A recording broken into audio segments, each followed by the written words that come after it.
টেম্পি ওটা কি? Wow wow,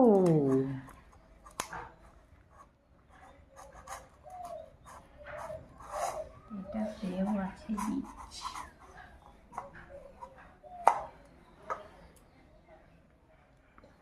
বড় লক্ষ্মী ফল। পচা না, একটু দাগ আছে এখানটা, পাকা খুব।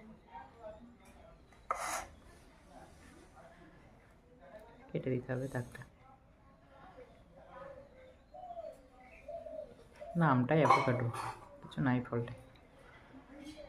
কত পুষ্টিকর যাবে, কত ভালো যাবে, 6 মাস পরে বাচ্চাদেরকে খাওয়ানো উচিত। অ্যাভোকাডো এতটা মানে পুষ্টিকর, এতটাই ভালো অ্যান্টিঅক্সিডেন্ট।